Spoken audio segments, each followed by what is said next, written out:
You were coming back. Okay. What's wrong with that chair? Yeah. That's the chairman's chair. Yeah. No one's no one's sitting there. I don't see you. You can't see him. It's okay. Okay, I'm recording now.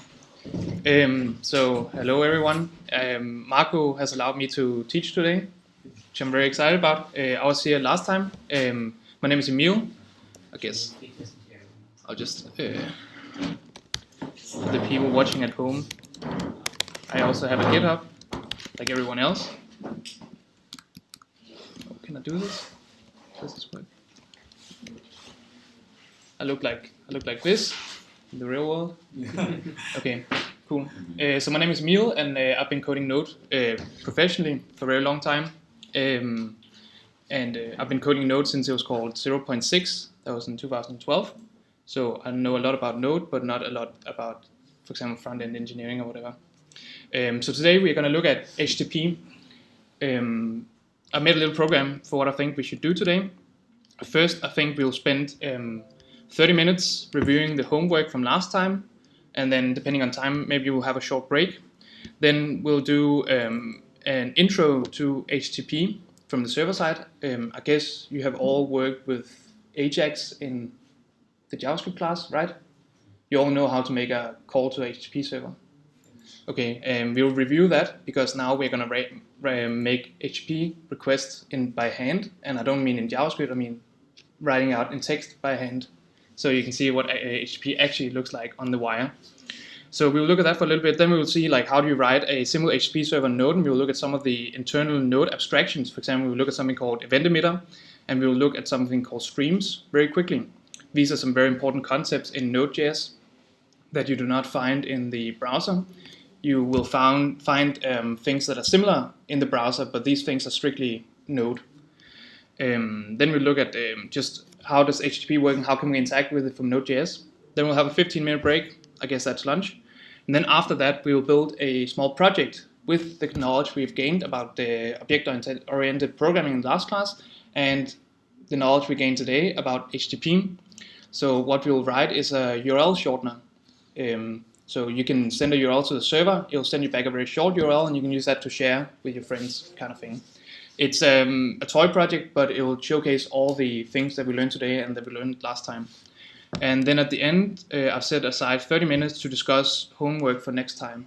You'll look at how to expand the URL shortener, and you'll have to do some reading at home to be able to solve the homework. So I guess, so yeah, this is the presentation. I'll just put that aside while we look at the homework. So does anyone want to volunteer to show the homework on the screen? I can do it. You can do it. Is it on Slack? Well, how do we do this? We can. I can open on Slack here, and you can explain what's going on. Okay. I sent it as a reply Okay. to the homework post. Yeah, To this one. yeah, exactly. I'll see you, Joe. Yeah. Okay.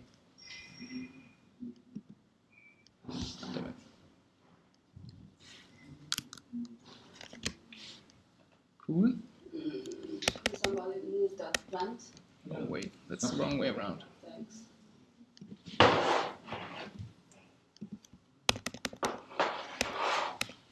Okay, so It's in source. yes. I wrote it in the context.js. Okay. So if you scroll all the way down. Yeah. Okay. So what this in the beginning is what Oh yeah, Marco. first I. That's the Marcos. Oh yeah, code exactly. mechanism. Okay. It's the context that I extend Mm-hmm. later. And there we go. Okay. So first I create the class called student contact, which extends the contact class. Yeah. I then call give it the arguments name, phone, course, and progress, which I call super on the name and phone to inherit the what's called code from the class, since it's an extension of it. The super basic is the constructor of the base. Yeah, exactly. So when you call that super, it's basically it's the same. You're calling the constructor of the base class. Yeah. So then I simply just created this the course and this the progress, which I then give some logic that you can pass it an array or a string, right? Or it needs to be an array or a string. Yeah. Since there's like multiple courses. Then I made a class called contact teacher, which also extends on the contact. If you scroll down a bit. I have a question. Of course. Have you tried actually calling this code? Yeah. Because it looks like, okay, if the and, right? Yeah. Yeah, I know, but it actually didn't work with the or. That's because courses cannot be both an array and a string at the same time. It passes, if I'm not mistaken. But it's and with two negations, right? So it's basically an or at this point. Yeah. Yeah. Oh, so you can actually you can call this you can call the constructor with a string and it will still pass. Yeah. Okay. But that's the point. Like, okay, that's the point. Not condition and both of them. Oh, then you could have just done an or. Of course. Okay, Oh, I didn't see your your interface. Okay, sorry, that was me. I was being too quick. I didn't see the interface. You could remove the negation and make it an or. Yeah. That's what we said. Right? Yeah. Of course. Yeah, sure. But I mean, this is fine. If I'm not mistaken, I shouldn't have wrote the what's called validation of phone and name either, because that gets called by the super. If I'm not mistaken. Yeah, that's true. Then I did almost the same at the contact teacher. Yeah. Which also extends on the contact. Which again I called the super for the name and the phone, and this that students. What's called an array where you can put the students. I then make a method add student contact, which again just adds the student contact that you've already created. To the teacher. Yeah, to the teacher, exactly. So now you can see which students the teacher has. Yeah. And then I give it also a bit of logic to check if it's actually a student contact class that you gave it. And then just to show students that returns the students of the teacher that it called on. And then you export all the different classes. Yeah. Is everybody okay with this code, or you have done something really different? I have done this without a validation. I've just followed. I just did Okay. simply. Okay. Yeah. Validations can be added. Okay. Yeah. Can you scroll up a bit? But I mean, you're aware that I understood. you're aware that you need a bit of validation. Yeah. I have a question. Because, for example, like the student contact, extending contact, and contact has already validation on the phone and the number. And why That's what he It's said. obsolete. Yeah. It shouldn't. okay. Yeah, that's what he said. Okay. Oh, but I have another question then. Regarding the validation, what about this line here then? Like seeing all this validation at once? Again, shouldn't be there. Oh, but I mean, no. Like my question is, then actually this line is also obsolete if you wanna the logic game, because you already checked here down here that they're not null or whatever. Yeah, it is.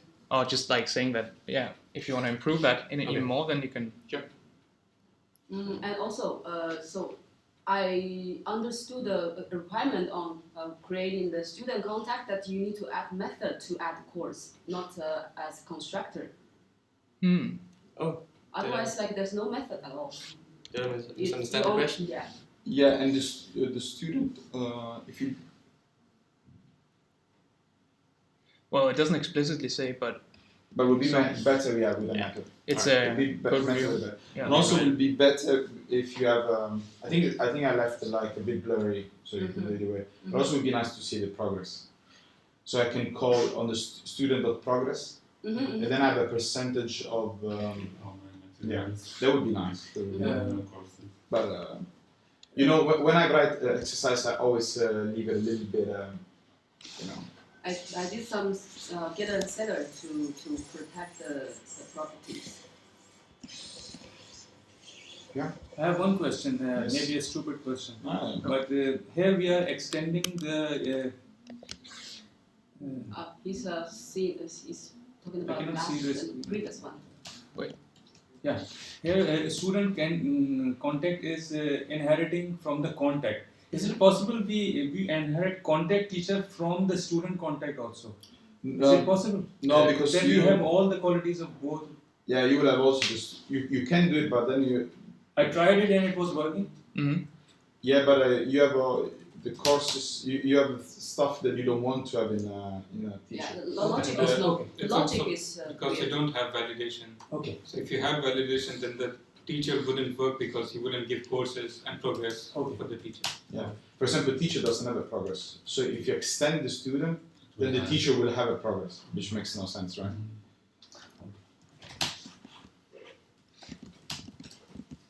Just want to show. Index. Okay. The different way. You did it a very different way. Yeah. Oh, okay, so for example, you're using the get and setup. Yeah. Okay, nice. I also use this. Yeah. So you can do dot progress. You call it as a property, not as a method, and you can see that. Yeah, that's nice. Because you wrote in the assignment, progress is a property. Yes. Yeah. Yes. Mhm. True. Okay. Very true. There's also an advantage of putting validation in setup is that validation is valid then all across other methods also, Yeah. of course, in the constructor as well. Yes. So you can put it in the constructor, but if you put it in a setup, then you don't need it again, which, it's also the case here. Mm. So anyone didn't do the exercise? Like it's totally said, I have no clue how to do this. I didn't know it. Okay, because you have no idea how to do it, or No. Because I had no time to do it. That's why. okay. Okay. And I have tried to download the scaffold, but I cannot manage it. Okay. So you have a problem with the Yeah, node yeah. scaffold Yeah. too. Me too. You have a problem as well with the tool? Yeah, but yesterday I success to install Babel, and your code is now executing this one. But What problem do you have with the node scaffolder? Is scaffold that is I tried to install by following your YouTube video, so but it didn't work in my computer. Yeah, with the, but that doesn't mean it didn't work. Like you get an error, or Yeah. do you know which error? Sometimes they say node is not defined. I think we will take it. Okay. I You forgot can that use one. this code without transpilation by adding to script JavaScript type equal to model. You can run it. Okay. You That might aware. be coming now in the If you create a Okay. second page and script source equal to But, you then still type equal still to use model. like browser. For the next time, it would be better that if you have Yeah, a problem I with the wasn't tool, like I wasn't. I didn't You even write have it, a and you let me know. page. then I'll fix it for I you. tried to just directly run it in Node. Because I wrote that node scaffold, so I saw the contributor. I could help. You have the author. Okay. But like I mean like I installed the scaffolder and I mean I still didn't know how to use Babel inside because I need Yeah. to transcribe, so I again like installed Babel and Babel Yes. still alive. That's what I said. I said if you wanna do a shortcut, and the node scaffold is kind of a magic box. Mm-hmm. Push a button and a scaffold something for you, and that works. If you want to do it yourself, you can use whatever you want. But like what kind of magic is it like It will watching? create folders and write script for you and So there's set up any, Webpack or roll up or whatever. but like is there any like a special command that I need to run to for it to do that? You were not here last time, No. and you didn't see the video. I saw the video. So did you see me like tapping node scaffold at some point, and then Yeah, did I I have saw those the questions? install part. I saw the install part, but I didn't remember like how you used it. But that should be enough because it adds the scripts into the package JSON. So next time you run the server, like you don't need to do anything special to run it from that point on. If you just keep the code in SRC folder, it will. But I will make a video about how it used in the node scaffold because I see there's a bit of confusion there. It means that my documentation sucks. That's it. Okay.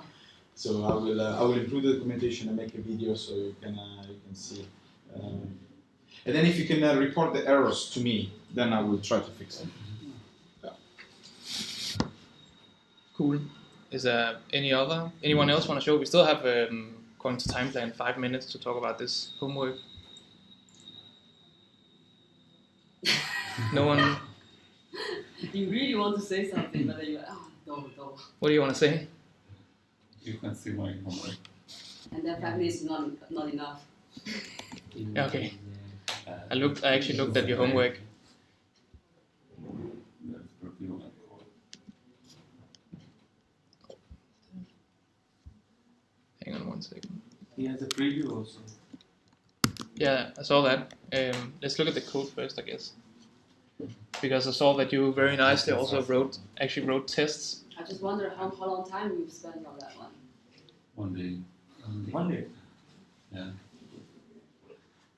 The typing time. Yeah, so much stuff in here. Some tests. But that's good. That really makes sure that everything is working if you tried using all the methods. And I tested all of these methods with the user interface. Should we go try and look at which one is the most interesting? Student? The student and teacher. Yeah, for example, in add courses, I use a spread to add different courses, one or more. The progress is not property, it is a function. It's returning the percent of courses that the student studied. It is simple, not that. Where did you use the count progress? The last part, last method. That's creating. Like, where did you use it? I wonder. In the when I creating lists and Is it in another file? in another file.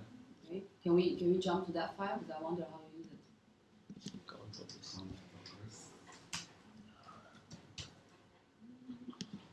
If you go back to source, Here? here you can find it also. Progress. Yeah. So you have it here. Count progress. But this is not a property, huh? Yeah, it's a It was a method. Yeah. But it's okay. I mean, Well, so wait a minute. So you have to call it like every time. Do you have to call it every time? When I wanna log it, when I want to log it, I call it. I mean, like it's a function. automatically in the. Oh, it's not a property at all, right? It's not a It's a function, yeah. But if you had a getter, instead of having it as a method, it would still work pretty much the same, except you wouldn't need to like call it explicitly. It would still be a dynamic property. Because I was also doing that, and I figured that every time if I want the data to be updated, I have to call it. So I was like very much annoyed. no, that should be like updated internally automatically, right? Every time you add a course and the progress. When I should call it, calculate the percent and Yeah. return it, return the value. Yeah. It's not static.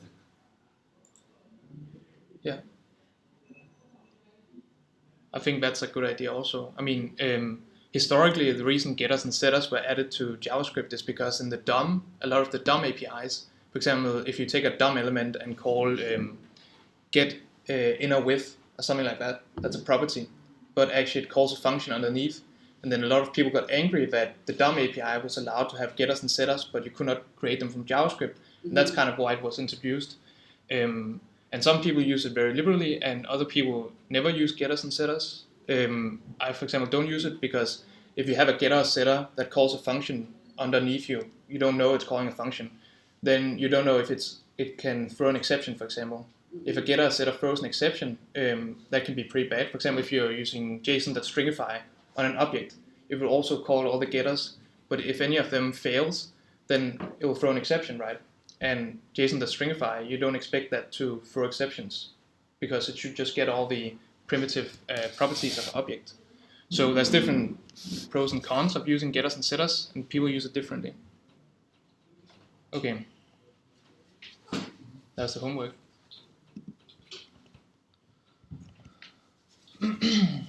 There render part take most of the time, not Yeah. not implementing the classes. I can see that. What was that? The render part. There's a file called render.js. It takes the most of the Ah, time. yeah, okay, yeah. That went, you went above and beyond. Yeah. I was like, oh my god, this guy has time. Yeah. You can spend all your time this week, I guess. I hope it's going to be challenging. Okay, so let's start with the slides that are made, and then we can go on to look at some code. Actually, do we want a break, or should we just continue? No. Okay. Wait, I'll actually do something. I'll just create a new video. What is this? Sky train? It's the train.